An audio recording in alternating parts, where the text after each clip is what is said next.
I can only imagine what it will be like when I walk by your side. I can only imagine what my eyes will see when your face is before me. I can only imagine. I can only imagine to be surrounded by your glory. What will my heart feel? Will I dance for you, Jesus? Or in all of you be still? Will I stand in your presence? To my knees will I fall? Will I sing hallelujah? Will I be able to speak it all? I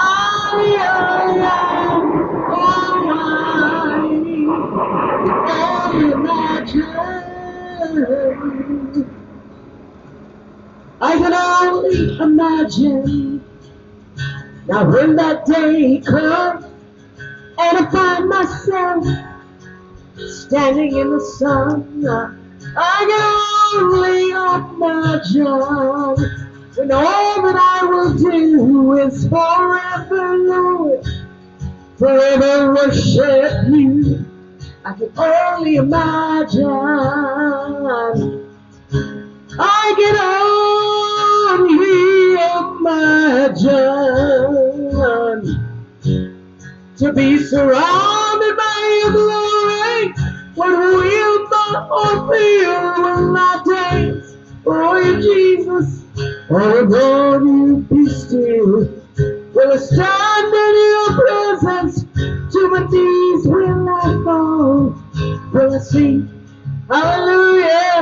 Will I be able to speak it out?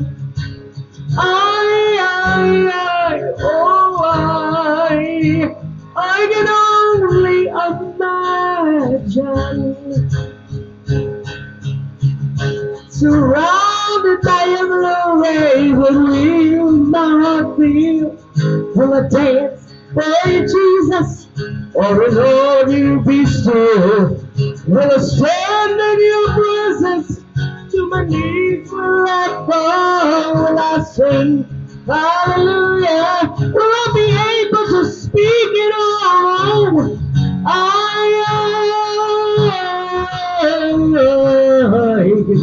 only imagine. Yeah.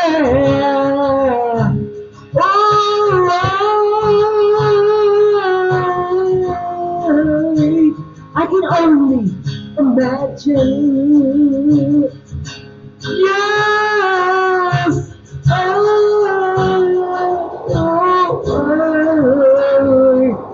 only imagine. And on that day, when I shall see him face to face in all of his glory. But for now, you and I can only imagine.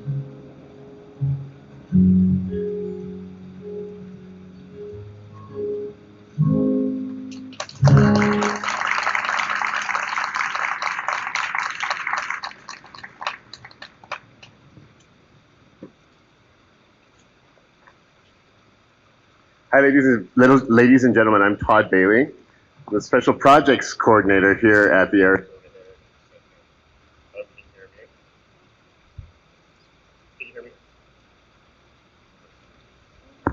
How about now? Yeah. Great.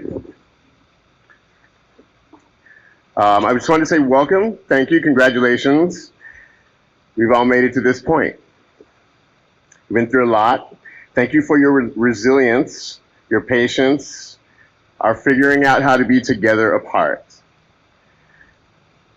One of the more frustrating things about this experience, for me personally, was folks minimizing the impacts of COVID and randomly shared statistics and conspiracy theories. And while the rest of us are trying to do end-of-life tasks for a loved one who's passed away, we're unable to get people on the phone.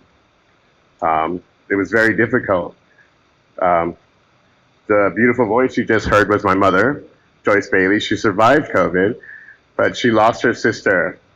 They were in separate ICUs, Banner Desert and Chandler Regional at the same time. So I watched them get sick, and then I had to find out the next thing, like, am I infected?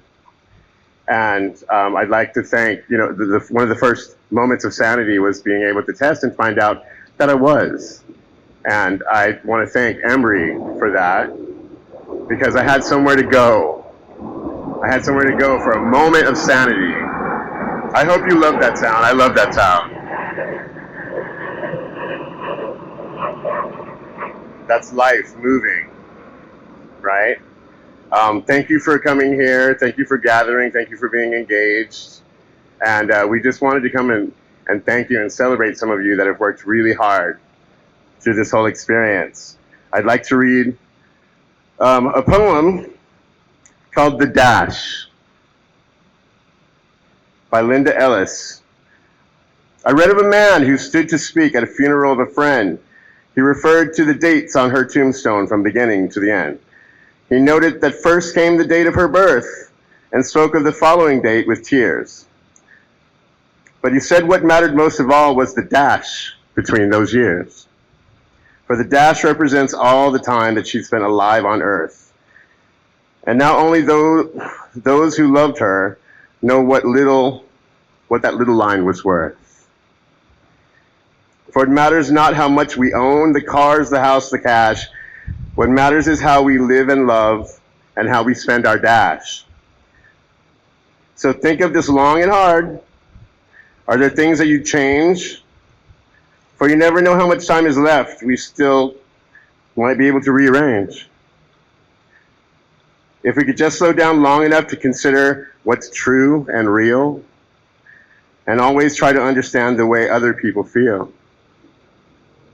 Be less quick to anger and show appreciation more. And love the people in our lives like we've never loved them before. If we treat each other with respect and more often wear a smile, remembering that this special dash might only last for a little while. So when your eulogy is being read, with your life's actions to rehash, would you be proud of the things they say about how you spent your dash?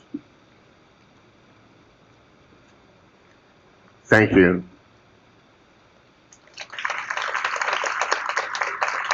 I'd like to call Tara Krebs forward. We met in 2020 when we were a small group at a tea house in downtown Phoenix, trying to connect and share our experiences when we really didn't have much leadership. And it's a club. I hope you'll forgive that. We have a wind tunnel here. We really had a moment. It was the first moment that I'd ever really had an exchange, a personal exchange, since the lockdown began. So it was really important to make a group of friends marked by COVID, and they're doing a lot for us. So Tara, I'll take care of that. Don't you worry.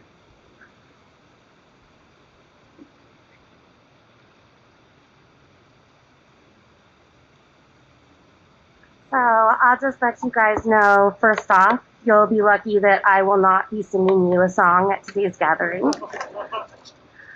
My name is Tara Krebs. I'm the Arizona Hub Leader at Marked by COVID. Marked by COVID is a grassroots nonprofit that was founded by Kristen Urquiza, who lost her father Mark in June of 2020. Marked by COVID works to uplift the voices of those who have been affected by COVID, supports families and friends who have lost loved ones, and hosts visuals, memorials, and community meetings nationally. I reached out to Kristen after seeing her speak at the DNC, which was only 2 weeks after losing my father, Charles. I'm sorry. When I heard her speak, I knew that there was someone that felt the exact same way that I did, so I reached out to her. Through my work with Marked by COVID, I've made many new friends that I now consider family. People like Kristen's mom, Brenda, who's here, Todd Bailey, Tina Ochoa, who surprised me by being here, who lost her father, Fred, Samantha Castleman, Alex and Sam Beeson, and Lena and Linda Washington. With the COVID death toll in the U.S. now climbing to almost 1 million lives lost, and in Arizona, over 27,000 people, coming together today as a community has never been so important.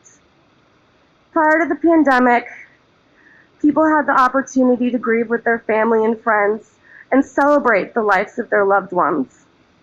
But now we've lived through 2 years where many of these losses have been quiet and lonely, and families have been unable to turn to traditional methods of mourning. We can see that memorials and gatherings are necessary and needed ways to bring family and friends who've lost loved ones together in a sense of solace and unity. We have all been marked by COVID in one way or another, including our healthcare heroes, essential workers, our elderly and children who felt isolated, those who lost their jobs, homes, or their businesses, and those now living with long COVID. So creating and sharing beautiful things like the Floral Heart Project, the COVID Memorial Quilt, and the Remembrance Project in tribute to people we have lost is important because each person's life was important, and they are loved and so very missed. Today is not just a day of memorial and remembrance, but today is a day of hope, of love, and of gratitude, knowing that when we come together as a community, we are strong. In Arizona, I am extremely proud of what we have done to support one another and make a collective path forward. In 2021, Congressman Greg Stanton introduced a resolution into the House to memorialize the lives lost to COVID and recognize the suffering of COVID survivors, designating the first Monday in March as COVID-19 Victims and Survivors Memorial Day. I'd be remiss if I didn't say right now thank you to Matt, who's here in the audience, who works in Stanton's office, for not only working tirelessly to get this into the House, but for also putting on a smile and making us smile through the entire process. Arizona Reps Raul Grijalva, Ruben Gallego, Ann Kirkpatrick, and Tom O'Halloran are among 50-plus natural co-sponsors of this bill. I'm also extremely grateful to tell you that last week, Senator Mark Kelly signed on as a co-sponsor of the Senate companion legislation. So thank you to State Director Luis and Senator Kelly's whole team. The 22 panels of the COVID Memorial Quilt that you'll see later today are a living memorial to all the lives lost to COVID-19. The quilt began as a 7th grade community project called Young Changemakers in the COVID-19 World by Madeline Fugite. I'd like to share a quote from Madeline, who was 13 when she began this project. When you watch the news, it's just about numbers and how these numbers keep going up. They've gotten so high that we don't think of those numbers as people anymore, and I want to change that. These people aren't just numbers. They're people who died and deserve to be remembered.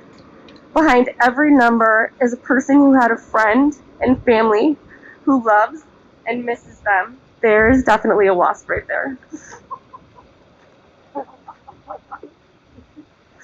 Sorry, deathly afraid. Also on display from Phoenix artist Jo Urso is a portion of her project, Remarkable Presence, a piece about processing grief, a loved one's belongings, and honoring all those who we've lost and are grieving to COVID. This is especially impactful to me as I remember packing up my father's clothes, and the clothes that I still haven't been able to pack up. That being said, today is a day of hope and appreciating our community, and our community partners have made a huge impact in navigating this pandemic and trying their best to keep us and our families safe. So I'd like to introduce our first guest speaker, Raymond Embry, CEO of Embry Health. Raymond Embry is a lifelong healthcare professional and an entrepreneur who grew up right here in Tempe, Arizona. After launching Embry's Women Health in 2014, Mr. Embry witnessed a need to do more, and so that's what he did. In early 2020, when the pandemic hit, he launched the initiative to get more testing available for Arizonans who were falling ill daily, and created Embry Health to fill the testing void and make testing accessible for all of us. My son and I actually received our first COVID test in May 2020 at an Embry site. And I was surprised when I saw the ad that said Embry's Women Health, but I would take an appointment anywhere at that time. So I've followed Embry Health ever since then. And now there are more than 300 Embry testing sites nationwide, and Embry has tested more than 2 million people. Marked by COVID sincerely appreciates Mr. Embry and his team and all their hard work, making testing available to our communities, keeping people safe, and stopping the spread of COVID-19.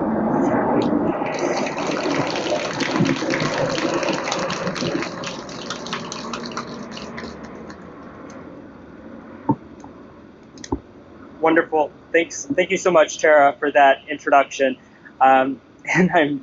It's amazing hearing from a patient who was there for the early days of our testing initiative. So many people know Embry now, but Embry, of course, started as Embry Women's Health, a small OBGYN in Mesa, founded by one employee and one provider who wanted to make a difference. Of course, that was my mom and myself. The struggles we went through trying to run a small independent medical practice in the late 2014 through 2019, you can imagine that actually prepared us for something like this, where there wasn't a plan. There's no plan you can follow to start an OBGYN, and there certainly was no plan that you could follow to start a COVID-19 testing organization. We never planned for this. We never planned to become Embry Health. But we heard from our patients back in March of 2020. We heard their fear. We saw the world shutting down around us. And we fundamentally saw world governments that weren't prepared for this situation. There's a classic example from the county of Long Beach in California where they talked about their testing initiatives. They had over 1,500 test kits, but of course they could only administer 500 of them because 1,000 of them were missing items.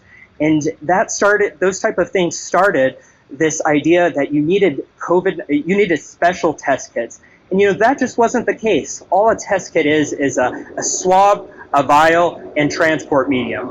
And so as an OBGYN, we already had those in our exam drawers because they're the same type of swabs that are done for STD testing, for instance. And so I still remember the call we received from one of the private commercial laboratories, BioReference, where the rep basically said, hey, as long as you have the supplies, we can do COVID-19 testing. And it was from that moment where we realized that we could make a difference. Of course, that started a whole chain of fear, right? Because I remember being scared out of my mind about advertising to the community that we could do COVID-19 testing, but we might not be able to deliver. Because, like I said, we'd never done drive-through testing before. Who had? And I still remember spending that first $10,000, maxing out every one of our credit cards to buy test kits. Of course, we bought them from several different manufacturers, but we, as a private company, took a risk because we saw the impact it was having. Of course, fast forward to May of 2020, Governor Ducey launched the COVID-19 test blitzes. Of course, that didn't really mean much for anyone who knows some of the responses from the state, but it fundamentally did give us the push to finally do drive-through testing because, to their credit, they offered the Arizona National Guard. And that right there allowed us to do our very first drive-through test sites, and that's where Tara was actually tested. Now, we had to overcome this idea that it was a scam or a fraud because, again, Embry Women's Health, what is a women's health practice doing offering COVID-19 testing? But we saw the results and we saw the difference that it made. And that really kicked off what the future of Embry Health would be, which is a community-based organization. It really, from that moment on, had nothing to do with me. It had to do with the thousands of Arizonans who came out to work for Embry Health during the pandemic. The other big item is it had to do with the schools, the churches, and the private businesses that opened up their doors to you, the residents of Arizona. Without those individuals who took the risk on an OBGYN running test sites, none of this would have ever happened. And I really have to say, Brad, he's one of the vice presidents at Mesa Community College. He was the very first person who took a chance on us by opening up the campus. I'm not sure, how he convinced folks at the school to do it, but we did it together. We signed the agreement, and within 2 days, we were operating. As you may know, that site has been operating continuously since July 1st of 2020. It's only closed twice when the entire site was destroyed by storms. But fast forward to July of 2021, once again, Embry had to convince organizations that COVID-19 testing was still important. To be honest, the government was backing out. Nobody believed COVID-19 testing was important anymore. Even to their credit, many of these schools didn't think that it would be necessary to keep those test sites, and we had to actually go out there and convince them, hey, the pandemic is not over. Allow us to consolidate the operations and keep this site here. And you know what? We did. And again, Mesa Community College stayed open, Phoenix College stayed open, and then within a few weeks from those conversations, when the mayor and other people got involved, the Delta surge happened, and it turned out we were right, and we were able to scale these 100 test sites from seeing 1,000 patients a day in July of 2021 to over 15,000 patients within 3 weeks, which was an incredible feat. If you can imagine what it takes to go from 1,000 patients a day to 15,000, it was incredible. So that's just a little bit about the story of Embry. We continue to be a community-based organization.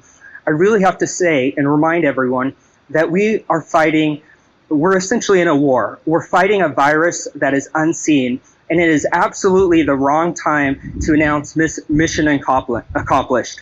If there's another surge, our country will not be prepared 2 months from now. As COVID-19 funding dries up, the polls have actually showed that the only price that people are willing to pay for COVID-19 testing is nothing.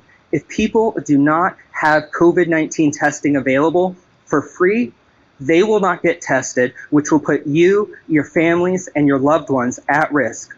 So, Marked by COVID is an activist organization. I encourage every person here, write your congressmen, write your senators, tell them to not get caught in partisan politics and to ensure that COVID-19 funding for vaccines, testing, and antiviral treatment continues. So thank you, Tara, and thank you for everyone with Marked by COVID for recognizing Embry. The work you've done is fantastic, and thank you as always for the kind words that you share on Twitter. I know this has been, quite an adventure.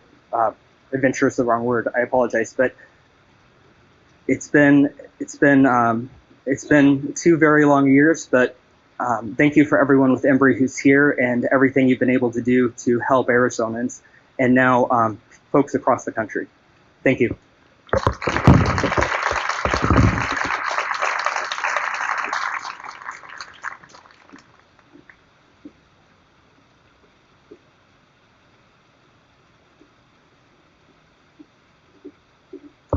Thank you so much, Raymond, and thank you again for all that you do. Our next guest speaker is also from Embry Health, Dr. Carmen Hill-Makoba, Chief Nursing Officer. Dr. Hill-Makoba brings over 2 decades of clinical leadership experience to Embry Health. An adult and geriatric nurse practitioner, she started her nursing career in a hospital working in cardiac and critical care units. She left the hospital setting to lead clinical operations at General Motors and serve as a consultant for corporate, as well as several municipalities in the state of Georgia, focusing on implementing wellness to work initiatives. Dr. Helmakoba serves as a board member on the Arizona State Board of Nursing and joined the Embry team as Chief Nursing Officer in 2021. So welcome.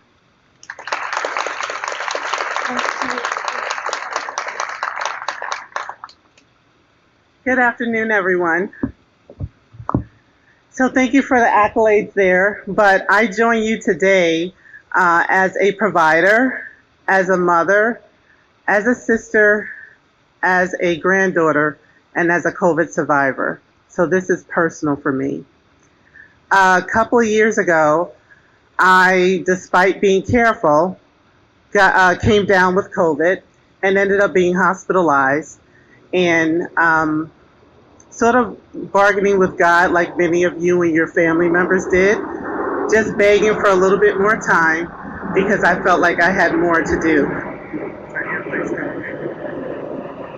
So when I had the opportunity to join Embry, it really felt like it was just a natural evolution since I had really struggled with COVID. And as Raymond said, COVID is definitely something that we need to take on as a significant enemy and never get complacent with our ability to be proactive and get ahead of it. I am so grateful to be here and be able to be a part of this. It actually changed my trajectory as being a provider and as being a healthcare executive, because I know that if we're not proactive about this and we wait for it to tap us on our back, then we will have many more of these situations where we're honoring COVID survivors and family members that we lost, and that's just too much to bargain. I don't know about you guys, but I'm not willing to give that up at all.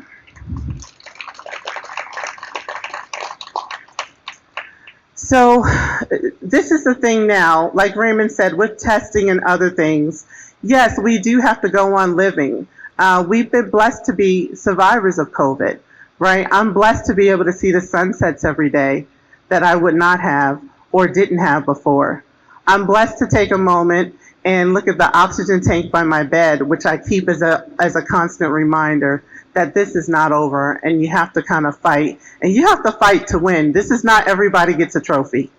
We have to fight to win. And so looking at Embry, we do want to provide testing, but we also want to be that one-stop shop for COVID. We want to make sure that we're able to test, to diagnose COVID, to look at COVID vaccines, especially in areas where there are health disparities, and then also provide antivirals, right? Everything is here now, but let's stop the separation with health disparities and make it for everyone. COVID didn't make any distinctions in terms of whose life it impacted. It didn't care if your hair was red. It didn't care if you lived in a small home, if you lived in a large home. It was all of us susceptible, and now all of us have to take a commitment to doing something to resolving this. One, before I finish, I want to say to the COVID survivors, you're some bad people there, right? You beat this thing significantly. To those who have family members who they lost, we didn't lose them in vain. They want us here to continue to fight. We cannot let them go as unsung heroes. We have to be their voice. And for those who may not have been personally impacted by COVID, you definitely know someone who has. So this is a time for solidarity. There's no more time for us to be divided. This is not a political issue. This is a human issue. And we all, as human beings in America and across the country, need to take this on as something that we have to move forward on and not be complacent and just say COVID's gone and wait again for that another tap on our back.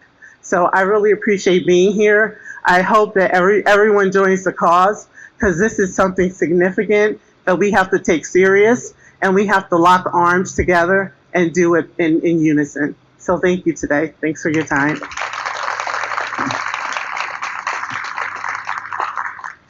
I survived COVID, but I'm going to quit here.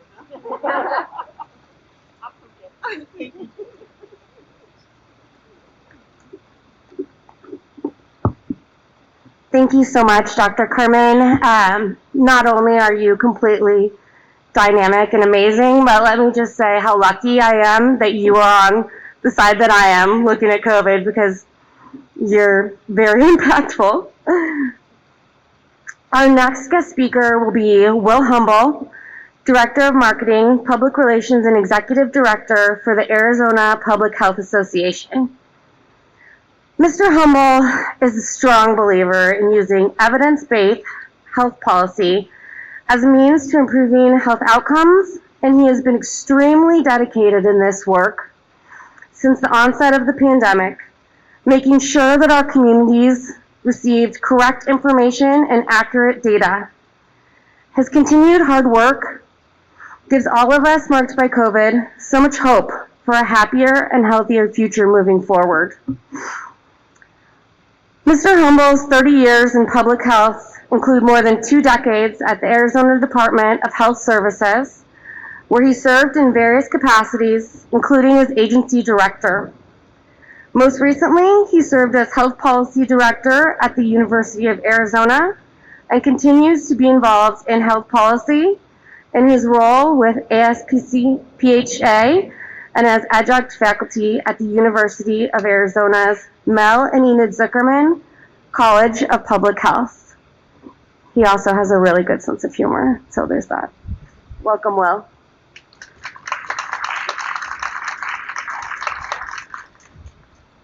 There's a rock star. Hey, you know, I was thinking on the drive over here that the Arizona response has really been a symphony, hasn't it?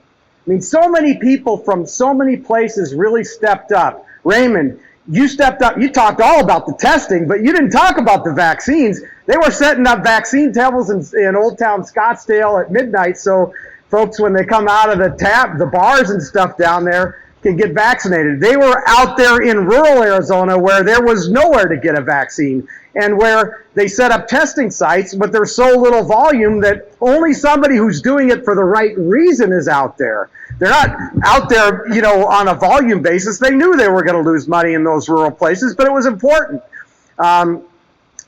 So many others, the folks at the county health departments who were doing the contact tracing work, overwhelmed at 3 or 4 different times during this whole pandemic and working really long hours. Folks up at TGen North who were doing the sequencing to figure out what variants are, how it's progressing, and helping us to inform in the public health world about what to do. For healthcare workers who put in shift after shift after shift, having ratios that were off the charts that really made them nervous. Like, we've never had ratios like that before, but they came to work, you know? The vaccinators out in the field, think about all those community vaccination clinics that folks worked at. I helped out one at the Disability Empowerment Center for people with disabilities. Folks at Ability 360 set that up.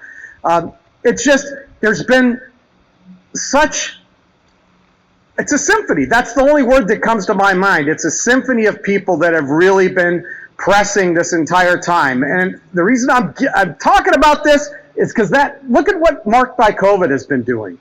Tara, she's a rock star. I don't know where she went. There. Think about the role that they've really played. They really put a human voice. They made this whole thing real, you know, with the support systems that they were able to put together to give people some camaraderie and to make it real for policymakers. I can remember Kristen gave that her call to action in 2020, really calling out the governor, urging him to start making some decisions based on evidence and data.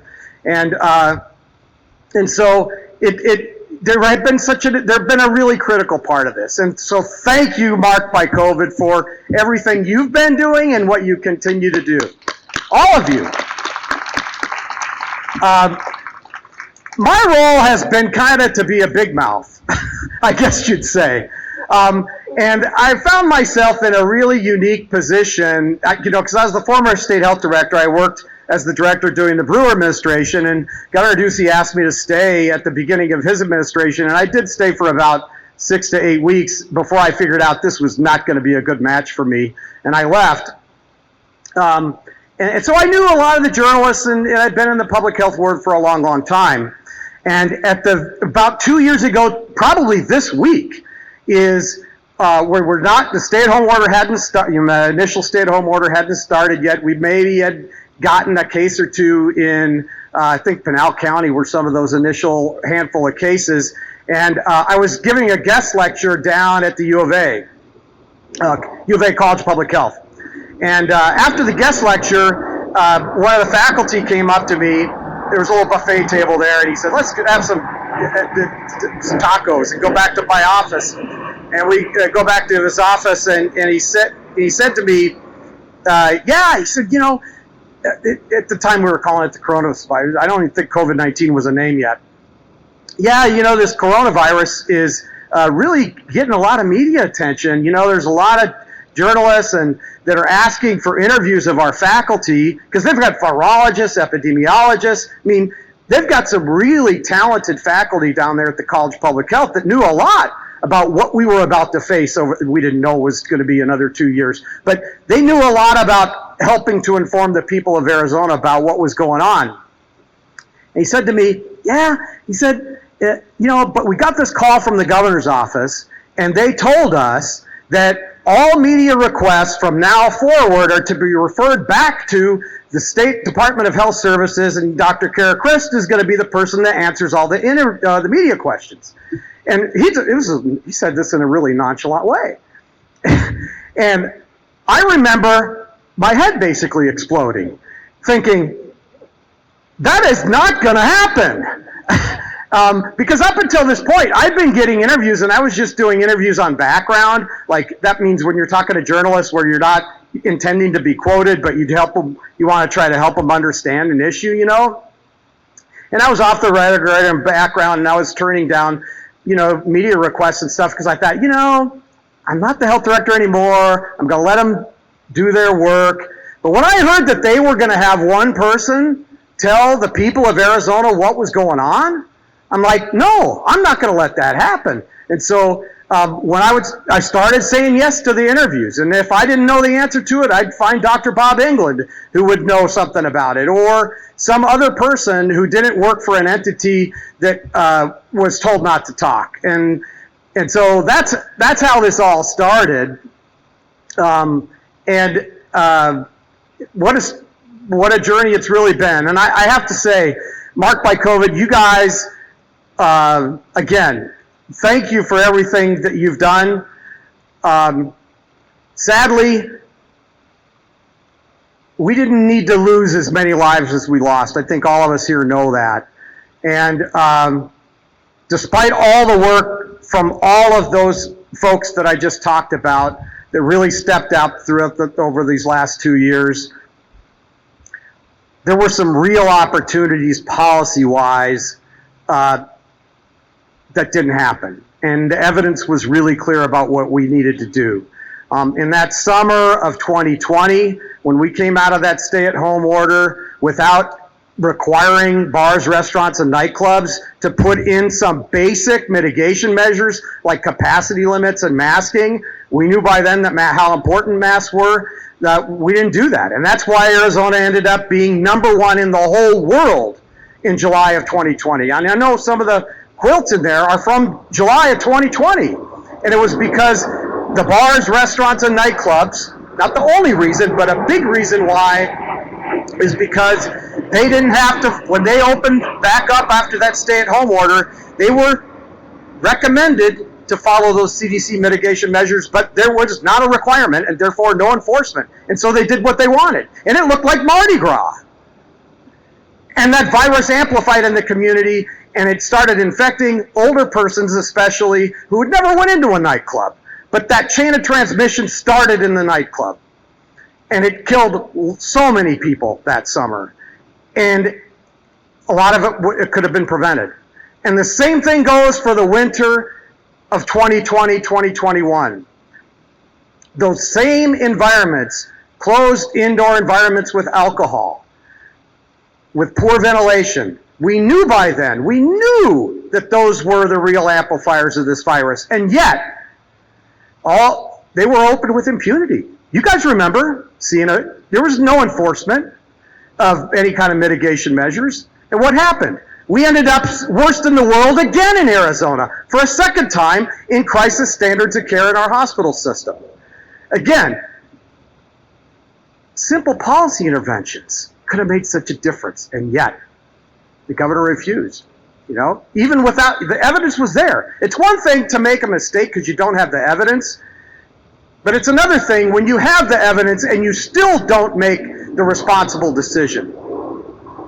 And then it brings me to the third policy intervention that I wanted to talk about, and that is the real opportunity that we had to really improve our vaccination rates in 2020 here in Arizona. And a tool that a lot of states used that really worked well was requiring folks to show a completed vaccination card to go into fun places.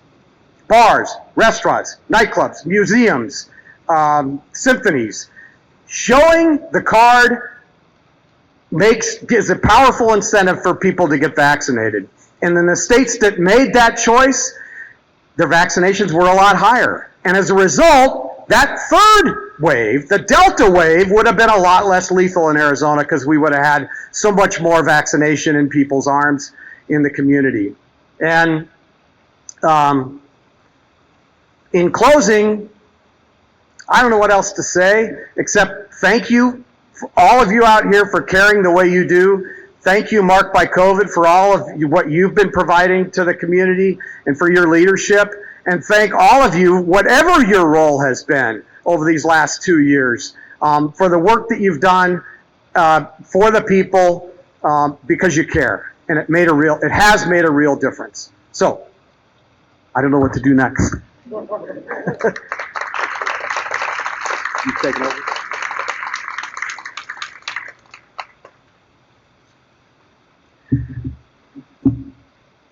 So, speaking of bars and restaurants and things like that, if you're a foodie like me, you realize we're such a foodie city. We've got such great restaurants in the last 20 years, right? Lots of different places to go. It was disappointing to have to, eat Hot Pockets all of those months and, dial for your food and wait for it.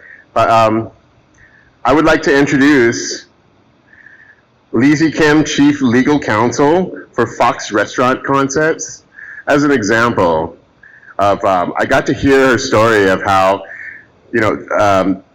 how she handled this in regard to staff.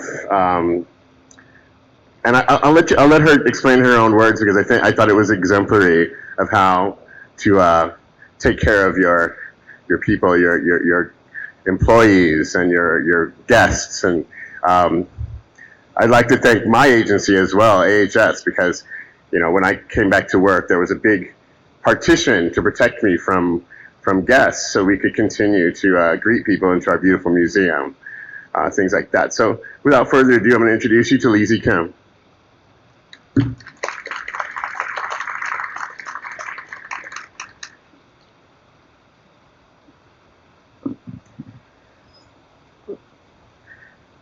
Let me start by saying it feels entirely inadequate to be talking about how a business managed through the last 2 years at a time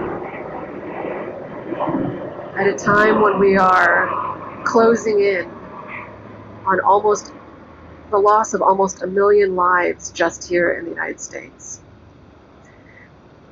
But Todd does remind me that we are here at the Historical Society, and our job is to record the history and all of our parts in it. And so I agreed to come tell you a little bit about what it was like running a multi-state restaurant company during COVID. You're going to wonder why the chief legal officer is here. What you don't know is that I have an unusual background, having worked in the Obama administration on national disaster response and anti-terrorism. And I never really expected to use that in the restaurant industry. But lo and behold, 2 years ago, we were quickly starting to see in other states that this virus was quickly taking hold in Seattle and moving its way to New York and coming in from both sides of the United States.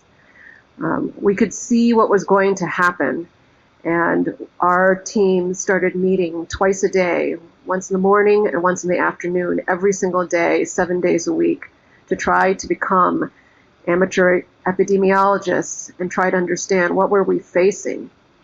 And within 2 weeks, by the end of March, we had decided that we had to close down a number of our restaurants. In some states that was required, in other places it was a voluntary action.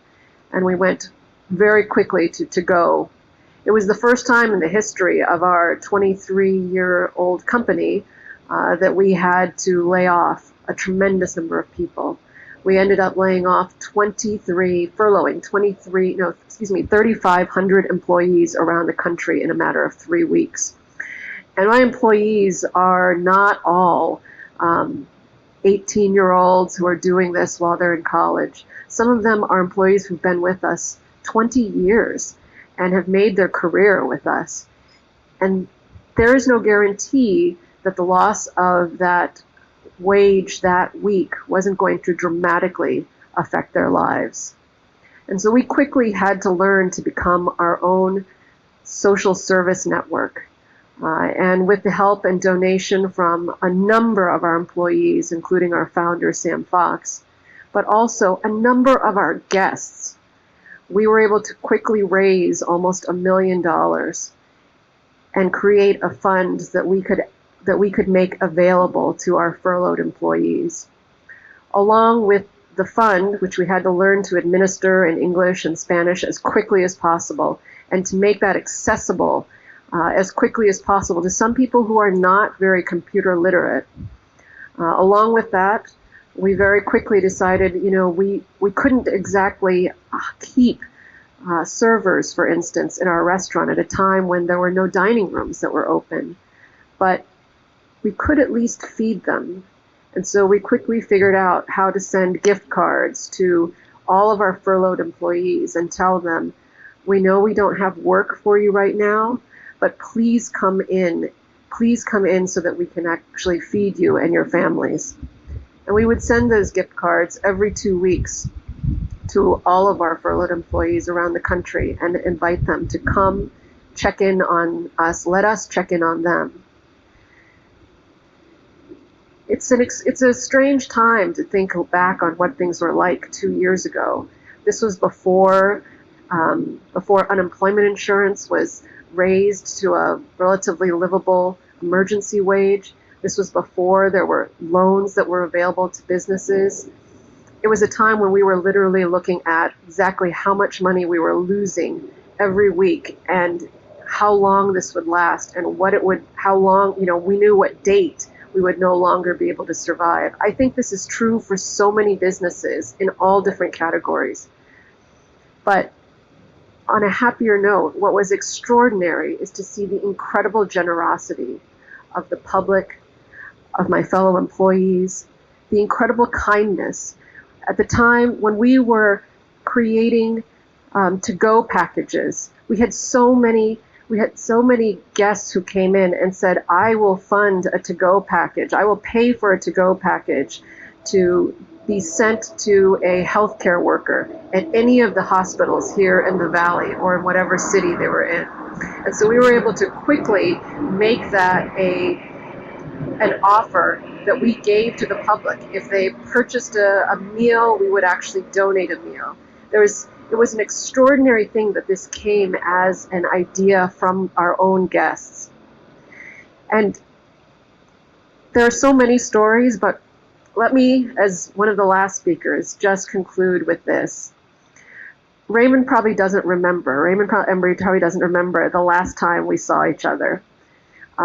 It was actually a year ago, because we had managed, his team and my team had managed to convince Maricopa County Health Department to give us 1,800 doses of vaccines. Remember, in March of last year, this was a relatively monumental task.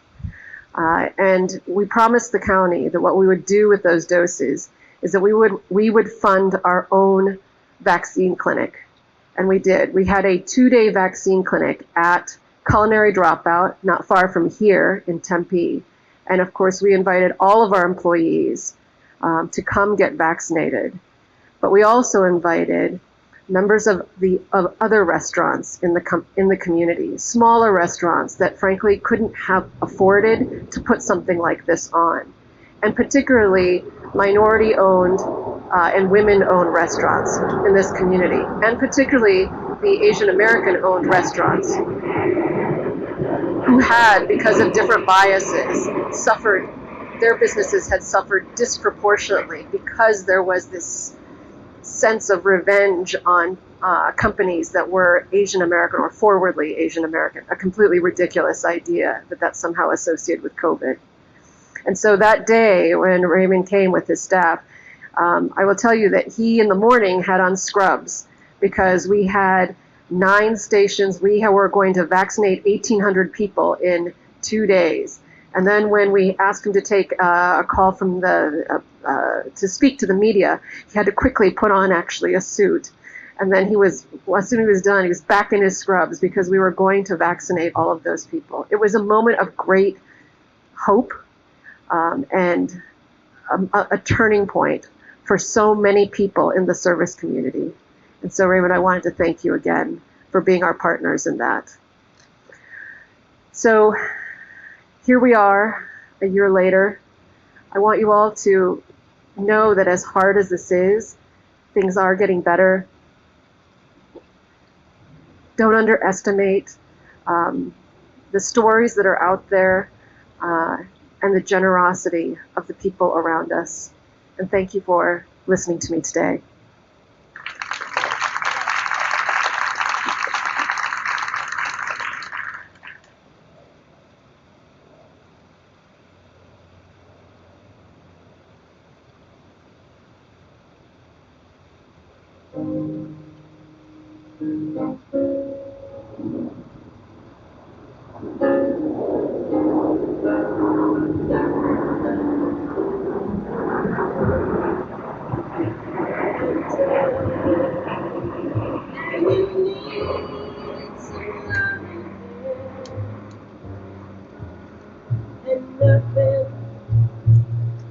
Nothing is going right.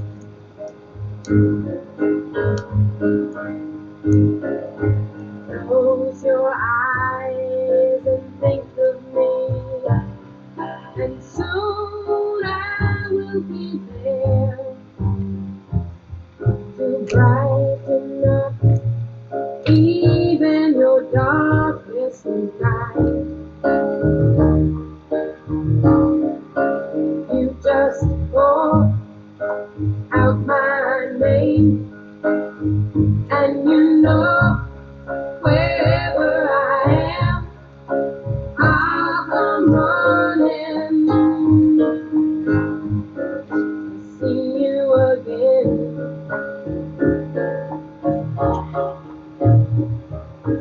Winter, spring, summer, or fall,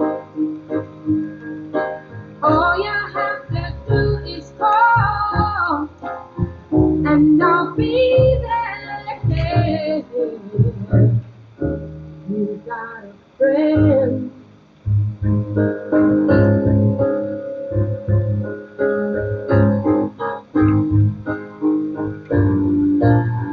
If the sky above you grows dark and full of clouds, and that old north wind begins to blow,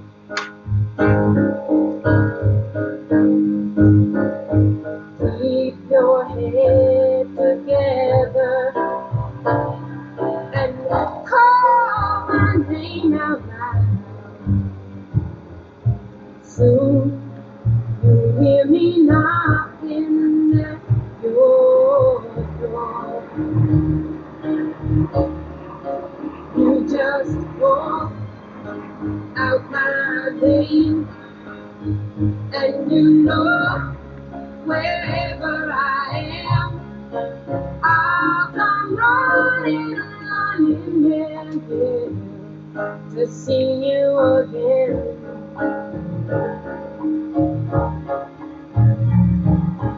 Winter, spring, summer, or fall, all you have to do is call, and I'll be there. Yes, I will. You got a friend.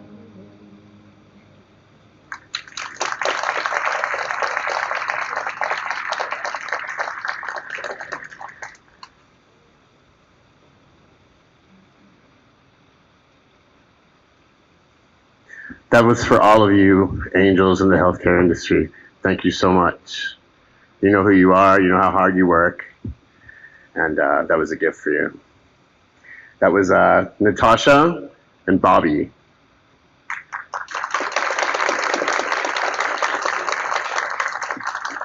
We would love for you to stay and make sure you go up and see the COVID quilt. It is something to see.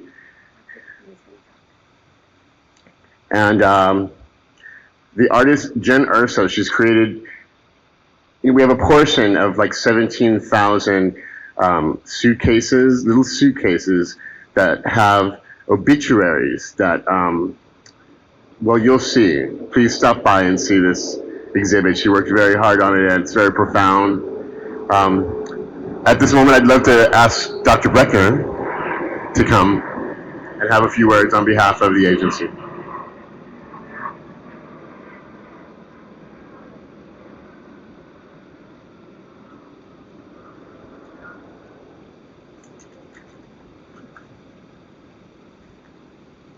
Thank you, everyone. Thank you so much for coming out here today. If anybody has known me for any moment in time, you'll know that one of my favorite expressions is that history is not a dead past. Rather, we are living history here today. And it's very easy to imagine that, to hear it, but to internally process it is a completely separate thing. History is not simply facts, figures, statistics, numbers that you put down in a history book and force eighth graders to memorize. Rather, it is a collection of stories, of impressions, of feelings, of people lost and lives lived, of deeds done not of great nature, but rather of simple task. It is each and every one of you gathered today. It is your stories of love, loss, love, and remembrance. It is everyone you carry with you moving forward. And the reason why we are gathered here today is to commemorate, to memorialize, to remember that history. To make it not a dead past, but a living history, a living tradition. We do that through exhibits, through artwork, through stories. So today here at the Arizona Historical Center, we do welcome you, and we welcome the various artists who choose ways to express and commemorate, to bring these peoples, to keep their stories and their memories alive. Inside here today, I do welcome you to the premiere of our COVID Memorial Quilt Project. The first time 22 of these quilts have ever been gathered together in a single place. A tradition that started with a seventh grader's dream of remembering locals, honoring those stories, and then growing to a global phenomenon. One that tells 22 stories across 25 individual patches per story, each one with a life lived, remembered, and available for you to study. We also have within here all those different artifacts showing the dedication of not just those who live today, but those who've gotten us to this point in the last decades and centuries of Arizona history. Because we stand today as one and as the last domino of an ongoing chain. History is one that we are writing today, and it's one we will pass along to others. So the question is, how do we remember it today? How do we commemorate it? And what legacy do we leave for the next? So that in mind, I again thank you all today for coming out. I thank you so much for sharing your history, sharing your pain, sharing the memories of those we love and lost, and joining together in strength to allow us to move forward. So in that mind, I'd like to turn it one last time over to Tara, and thank you all again so much for joining us here today.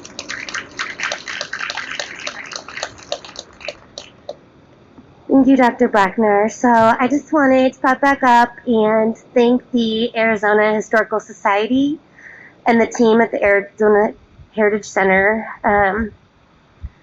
has been a truly perfect place to come together, not only because it's beautiful, but it directly correlates with the center's mission to be a model for historical research, preservation, and education. So thank you for coming to this memorial, which serves as a way to present not only the devastating loss of lives that we've seen, but also to ensure that those grieving in our community feel supported and loved as we continue to experience this piece of Arizona's history together. And I have to mention that I just met Emma over here, whose owner died from COVID. I hadn't considered all of the pets that have lost owners and loved ones going forward. But I just want to thank you all again for being here and supporting.